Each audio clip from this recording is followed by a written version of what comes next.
어젯밤 한국 대통령의 탄핵 소식이 전해지자 미국의 주요 언론들은 긴급 뉴스로 전했습니다.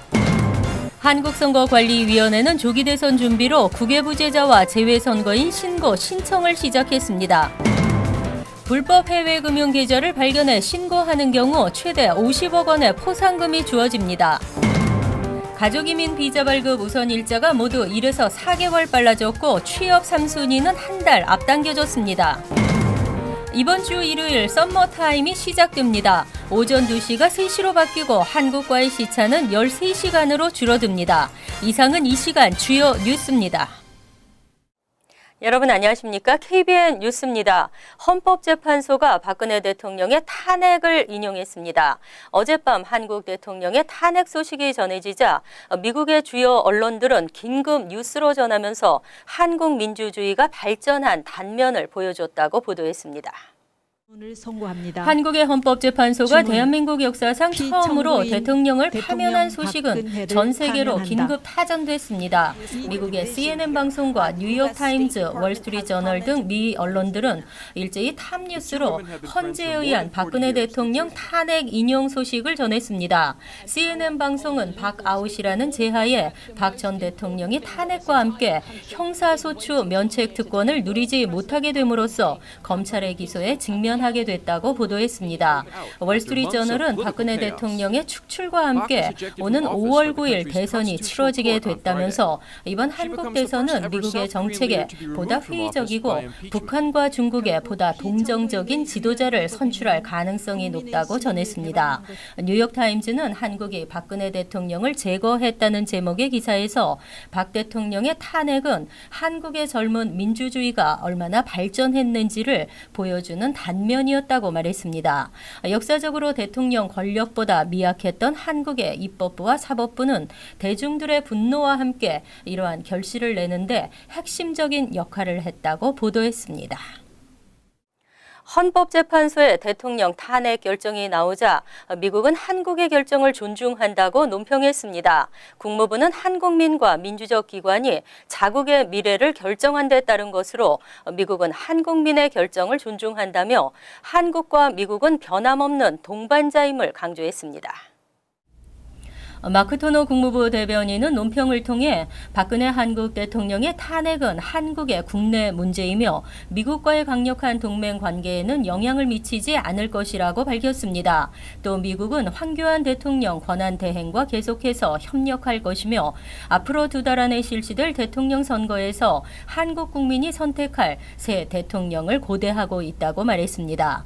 토너 대변인은 박 대통령의 퇴진은 한국의 국내 문제로 미국은 이에 대해 어떤 입장도 취하지 않는다면서 이제 한국의 장래는 한국민이 결정하는 데 달렸다고 말했습니다. 그는 미국은 한국의 변함없는 동맹국이자 친구이고 동반자라며 한미동맹은 계속 지역 안보의 핵심이 될 것이라고 강조하고 미국은 북한의 위협으로부터 방어하는 것을 포함해 동맹국의 책임을 계속 다할 것이라고 말했습니다. 헌법재판소가 박근혜 대통령의 탄핵안을 인용함에 따라 60일 이내에 조기 대선이 치러지게 됐습니다. 아직 공식적인 투표일이 정해지진 않았지만 5월 9일이 유력하다는 예상입니다. 선거관리위원회는 국외 부재자와 재외선거인 신고 신청을 시작했습니다. 보도에 김지수 기자입니다. 오늘부터 제19대 대통령 선거를 위한 재외국민과 국외 부재자 신고 신청 접수가 시작되었습니다. 아직 공식 선거일이 지정되지 않았지만 재외선거는 첫 발을 내디뎠습니다. 현재 예상되는 선거 날짜는 5월 9일. 따라서 이번 대통령 선거에 참여하기 위한 국외 부재자 신고 및 재외선거인 등록 신청은 선거 40일 전인 3월 30일까지 마쳐야 합니다. 일단은 재외선거인하고 국외 부재자 신고 신청을 선거일 전 40일까지 신고 신청을 하셔야 되는데 지금도 신고 신청을 하실 수가 있습니다. 그런데 이제 인터넷으로 신고 신청을 할 수가 있기 때문에 간단하게 이제 신고 신청을 할 수가 있는데요. 반드시 이 신고 신청을 하셔야 재투표에 참여할 수가 있기 때문에 이 기간 내에 반드시 신고 신청을 하셔야 됩니다. 재외국민 선거에 참여하기 위한 신고 신청은 중앙선관위 웹사이트를 통해 할 수 있으며 우편이나 방문 신청도 가능합니다. 뉴욕 총영사관 재외선거관리위원회는 오늘부터 영사관 6층에 접수 창구를 마련하고 운영에 들어갔습니다. 현재 예상되는 선거일인 5월 9일이 확정되면 재외선거 투표 기간은 4월 25일부터 30일까지가 됩니다. 투표 장소도 아직 정해지지 않았지만 이번 선거도 뉴욕 총영사관 관할 지역 내 3군데의 투표소를 운영하게 됩니다. KBN 뉴스 김지수입니다. 한미 조세 협정으로 미국에서 또는 한국에서 신고하지 않은 금융 계좌에 대해 적발되면 세금 폭탄을 피할 수 없는데요. 신고하지 않은 불법 해외 금융 계좌를 발견해 신고하는 경우 최대 50억 원의 포상금이 주어집니다. 한국국세청은 8일 해외 금융계좌 신고법을 위반한 계좌를 국세청에 제보할 경우에 대한 포상금 지급 규정 개정안을 행정 예고했습니다. 해외 금융계좌를 통해 탈세를 저질렀다는 사실을 국세청에 제보할 경우 최대 50억 원 규모의 포상금 병행 지급이 가능합니다. 이전에는 허용되지 않았던 해외 계좌 신고 포상금과 탈세 제보 포상금의 병행 지급이 2014년 12월 개정된 국세기본법을 통해 가능해진 때문입니다. 현행법에 따르면 해외계좌 신고 포상금은 최대 20억 원, 탈세 제보 포상금은 최대 30억 원입니다. 국세청은 금액만 크다면 하나의 건수로도 병행 지급이 가능하다며 이번 행정예고를 통해 법령에 맞는 내용을 훈령에 담았다고 설명했습니다. 또 개정법령에 의해 이미 포상금 병행 지급이 시행 중이라고 전했습니다. 한편 미 과세당국도 2010년 해외계좌 신고법을 신설하고 5만 달러 이상 해외 금융자산 소유자에게 소득세 신고 시 보고 의무를 부여했습니다. 1만 달러 이상 해외 금융계좌를 하루라도 보유한 적이 있으면 소득세 신고 여부와 상관없이 신고를 해야 하고 그렇지 않을 경우 벌금이 부과됩니다. 가족 이민, 비자 발급 우선 일자가 모두 1에서 4개월 빨라졌고 특히 1순위의 경우에는 4개월 큰 진전을 보였습니다. 취업 3순위도 한 달 앞당겨졌습니다. 다음 달 가족이민 1순위 영주권 문호가 크게 진전한 것으로 국무부 9일 발표에서 나타났습니다. 가족이민 중 가장 큰 폭으로 진전한 1순위는 지난달 2010년 6월 1일에서 2010년 10월 15일로 18주나 앞당겨졌습니다. 그 외 가족이민 비자 발급 우선 일자도 모두 1에서 4개월가량 빨라졌습니다. 이 A순위의 비자 발급 우선 일자는 2015년 6월 8일로 지난달보다 1개월 앞당겨졌으며 4순위는 2004년 5월 8일로 지난달보다 3개월 가까이 빨라졌습니다. 하지만 접수 가능 우선 일자는 가족이민 모든 분야에서 제자리 걸음을 보였습니다. 취업이민 3순위 비자 발급 우선 일자는 2017년 2월 15일로 나타났습니다. 지난달 2016년 12월 1일보다 2달 이상 빨라졌습니다. 3순위 외 다른 순위의 비자 발급 우선 일자는 모두 오픈 상태입니다. 또 사전 접수 일자도 취업이민 모든 순위에서 전면 오픈 상태를 보였습니다. 복잡하고 좁고 불편했던 플러싱 메인스트리트 인도 확장 공사가 시작됐습니다. 공사 기간 차량 통행이 제한되고 버스 정류장 위치가 바뀌지만 공사가 완료되면 안전하고 편리하게 바뀔 전망입니다. 퀸즈 플러싱 38 애비뉴에서 40로드 사이 남쪽 방면 인도 확장 공사로 인해 일부 차량 통행이 제한되고 이달 말부터는 버스 정류장 위치가 변경됩니다. 20에서 31일 38에서 39 애비뉴 사이 메인스트리트 선상에 위치한 Q44 SBS, Q20A와 B 버스 정류장을 37 애비뉴와 메인스트리트 코너로 옮깁니다. 또 루즈벨트 애비뉴와 40로드 사이 메인스트리트 선상에 위치한 Q25, Q34, Q65 버스 정류장은 41 애비뉴와 마클레이 애비뉴 사이 키세나 블러바드 선상으로 옮겨집니다. 또 Q17, Q27 버스 정류장은 37에서 38 애비뉴 사이 138 스트리트 선상으로 위치가 변경됩니다. 피터 쿠 뉴욕시 의원은 9일 주민들의 협조를 당부하며 이 기간 대중교통 이용을 권유했습니다. 뉴욕시 교통국과 피터 쿠 시 의원은 지난해 기자회견을 열고 메인스트리트 선상 38에서 41 애비뉴 구간의 인도를 최대 8피트까지 확장하는 공사를 진행한다고 밝힌 바 있습니다. 공사가 완료되면 이 구간의 인도 넓이는 최대 26피트까지 넓어집니다. 시 교통국은 올 여름 내로 공사를 마치고 이용자들이 많은 이 지역이 안전하고 편리하게 바뀔 것으로 기대했습니다. 불이익을 감수하면서도 이민자 보호 도시를 선언한 곳이 100여 곳, 여기에 지자체까지 포함하면 300여 곳이 연방정부의 반이민 정책에 협조하지 않겠다고 밝혔는데요. 불이익으로 받을 손실액이 약 270억 달러에 달할 것으로 전망됐습니다. 이민자 보호도시를 선포한 곳은 전국 32개 주에 100여 개에 달합니다. 미국 진보센터는 7일 이들 도시들의 연방정부의 예산 지원이 끊기게 될 가능성이 커지고 있다고 지적했습니다. 지난 1월에 발표된 반이민 행정명령에는 이민자 보호도시들에 대한 강력한 제재 조치를 포함하고 있습니다. 진보센터는 이들 32개 주정부에 대한 연방정부의 사법공조 관련 기금 지원이 중단되면 이로 인한 예산 손실액은 약 13억 달러에 달할 것으로 추산했습니다. 또한 이에 동조하는 전국 300여 개 지자체들까지 포함하면 전체 손실액은 연간 수백억 달러에 달할 수 있다고 분석했습니다. 정부 예산 집행을 분석하는 비영리 단체 투명성 재단은 2016 회계년도 예산을 기준으로 뉴욕 등 106개 대도시들이 입계될 손실액은 267억 4천만 달러에 달할 것이라고 추산했습니다. 이들 도시의 주민 4,620만 명이 1인당 평균 454달러의 세금을 추가로 부담하게 될 수도 있다고 지적했습니다.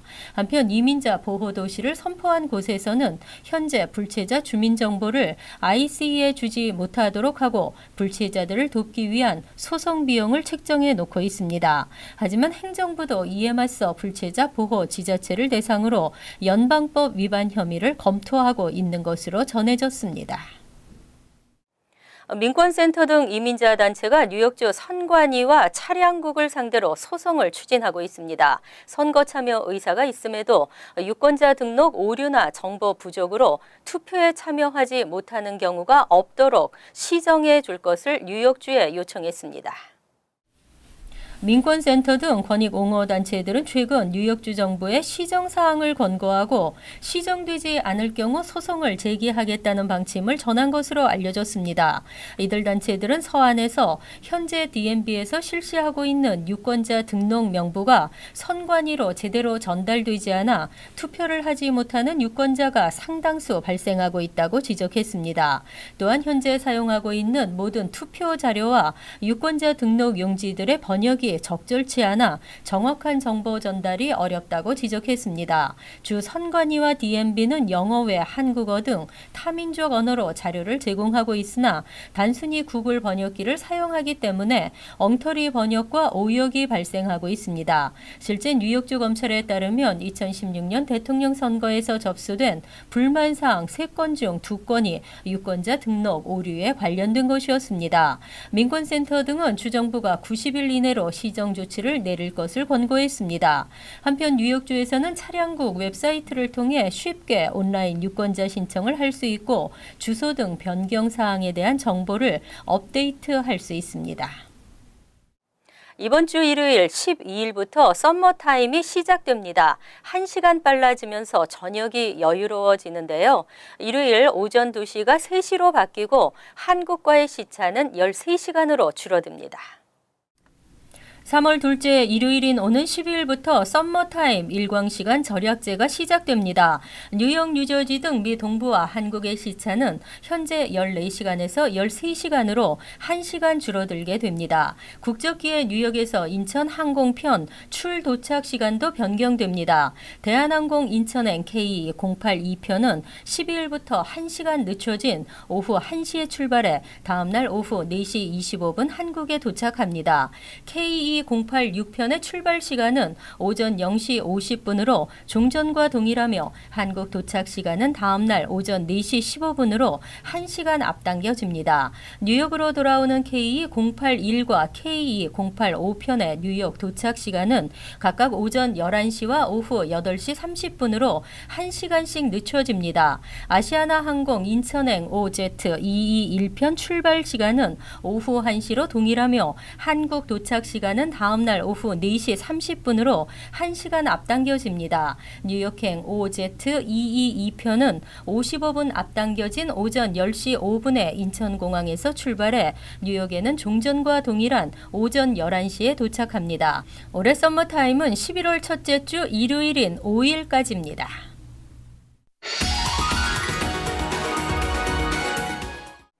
이어서 LA 지역 한인사회 소식입니다. 연방세관 이민단속국이 관리하는 오렌지 카운티 지역 이민 수감소에 낙후된 시설이 공개돼 논란이 일고 있습니다. 국토안보부는 지난해 11월 불법 이민자들이 수감되어 있는 오렌지 카운티 지역 테올레이시 구치소에 대한 전반적인 감사를 벌인 결과 위생과 안전관리에 심각한 결함이 발견됐다고 밝혔습니다. 당국에 따르면 구치소에는 쓰레기가 가득 차 있고 수감자들에게는 상한 고기가 제공되고 있었으며 샤워 시설 역시 곰팡이가 뒤덮여 있을 정도로 위생이 불량한 상태였던 것으로 드러났습니다. 또 불법 이민 체포자나 중범죄자, 경범죄자를 분류해서 수용하는 IC의 방침에도 해당 시설은 모든 수감자들이 함께 구금되어 있었다며 수감자들의 안전이나 인권 보장조차 이루어지지 못하고 있었다고 당국은 지적했습니다. 이에 대해 오렌지 카운티 셰리프국은 당국의 지적 사항에 대한 보완 방안 마련에 착수하는 한편 앞으로 구금된 이민자들의 위생과 안전관리에 만전을 기하겠다며 서둘러 진화에 나섰습니다. 한편 테올레이시 구치소는 3,500여 명을 수용할 수 있으며 현재 이민국으로부터 체포된 500여 명의 이민자들이 수감돼 있는 것으로 알려졌습니다. 한국산 프리미엄 농식품의 미수출 경쟁력을 높이기 위해 한국 업체가 온라인을 통한 판로 개척에 나섰습니다. 한국농수산식품유통공사 ATLA 지사와 한국농식품 온라인 판매 업체 꽃피는 아침마을 USA 측은 오늘 LA 한인타운에서 업무 협약을 체결하고 한국산 프리미엄 농식품의 미수출 확대를 위한 공동 노력을 경주해 나가기로 했습니다. 양측은 앞으로 미국 시장에서 한국산 쌀 판매를 위한 온라인 플랫폼 구축과 물류 지원 등을 협력해 미 시장 접근성을 높이고 향후 프리미엄 농식품의 주류 시장 진출을 모색한다는 계획입니다. 한편 꽃피는 아침마을 꽃마는 미 전역 한인들을 대상으로 한국산 프리미엄 농식품에 대한 온라인 판매를 하고 있으며 주력 상품인 가바쌀로 미국 시장에서 한국 프리미엄 쌀의 수출 증대를 이끌었습니다. 월드리포트입니다. 중국에서는 물을 전혀 마시지 않고 그것도 독한 술만 마시는 할머니가 있습니다. 그런가 하면 고추만 먹는 할아버지도 있는데요. 이들의 건강은 어떨까요? 중국 스촨성에 사는 92살의 왕 할머니. 할머니는 언제나 하얀 물통을 끼고 삽니다. 몸에 좋은 약수라도 들었나 싶은데 사실 물이 아니라 술입니다. 中午嘛，下午嘛，咱下午嘛，他就往这去口出了。 할머니는 30살 무렵부터 물 대신 술을 마시며 갈증을 풀어왔습니다. 도수도 높은 술을 60년이나 마셔왔지만 아직도 집안일을 거들 만큼 정정하다고 합니다. 가족들도 할머니가 걱정돼 건강검진을 해봤지만 아무 문제가 없었다고 말합니다. 这个喝了酒不但说对身体影响，反而还对身体有好处的吧。都是这样的，我们得支持他。 가족들은 그 뒤로 매일매일 할머니가 원하는 만큼 물 대신 술을 드리고 있다고 말했습니다. 중국 후난성에 사는 리용찌 씨는 아침에 눈을 뜨자마자 담벼락에 걸어놓은 고추부터 씹어 먹습니다. 화끈하게 하루를 시작한 아저씨의 아침 식사. 모든 음식에 고추를 넣는 것은 물론 푸짐한 생고추 역시 빼놓지 않습니다. 후식으론 고춧가루 한 숟가락을 입에 털어넣습니다. 没有辣无辣不欢，可以告诉你这样，没有肉可以，但是没有鸡蛋，没有肉，没有蔬菜。 아저씨가 하루에 먹는 고추의 양은 무려 2.5kg. 맛도 있지만 철분과 칼슘이 많은 영양 만점의 음식이라고 믿고 있습니다. 他非常喜欢吃辣椒，平时吃饭，就像吃零食一样，他特别喜欢吃。 아저씨의 고추 사랑이 세상에 알려진 건 10여 년 전. 한 식당에서 매운 고추 먹기 대회가 열렸는데 아저씨가 물 한 모금 마시지 않고 큰 대접 3그릇을 해치우며 우승한 겁니다. 매일 이렇게 많은 양을 먹는데도 다행히 건강에는 별 이상이 없어 의사도 신기해할 정도입니다. 那他接受，他经常一直吃吧，但对辣椒来说，到底是什么原因，这个说不清楚。 하지만 술할머니나 고추 아저씨 모두 일반인은 상상도 할 수 없는 특이 체질인 만큼 절대 따라해서는 안 된다고 의사들은 입을 모았습니다. 간추린 소식입니다. 오렌지 카운티 지역에 거주해온 영주권자 한인에게 최근 추방 결정이 내려졌습니다. 70대 한인 김모 씨는 2012년 이웃과 언쟁 중 몸싸움으로 경찰에 체포됐고 이후 접근 금지 명령을 받았으나 이를 위반해 다시 체포됐습니다. 항소했지만 음주운전과 폭행 등 전과 기록으로 보석이 기각됐고 결국 김 씨는 이민구치소로 이송돼 추방 명령이 내려졌습니다. 김 씨는 자진의 추방 의사를 밝힌 뒤 영주권을 반납했습니다.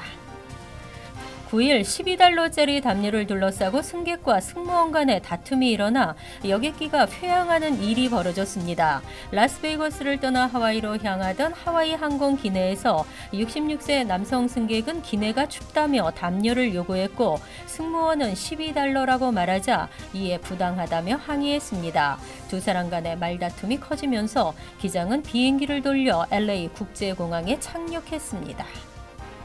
뉴욕주에서 생산돼 전국으로 유통되는 벌터 크리머리 치즈 제품에서 리스테리아균이 발견돼 전량 리콜 조치가 내려졌습니다. 이로 인해 지난해 9월 1일부터 올해 1월 22일까지 뉴욕주 3명, 커네티컷주 1명, 버몬트주 1명, 플로리다주 1명 등 4개 주에서 총 6명의 감염 환자가 발생했으며 2명이 사망했습니다. 해당 제품을 구입한 소비자는 전액 환불을 요청할 수 있습니다.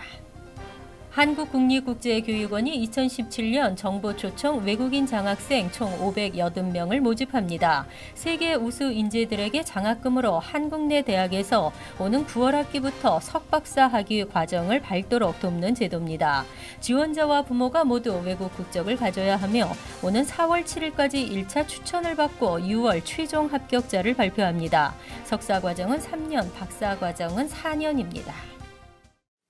환율과 증권 소식입니다.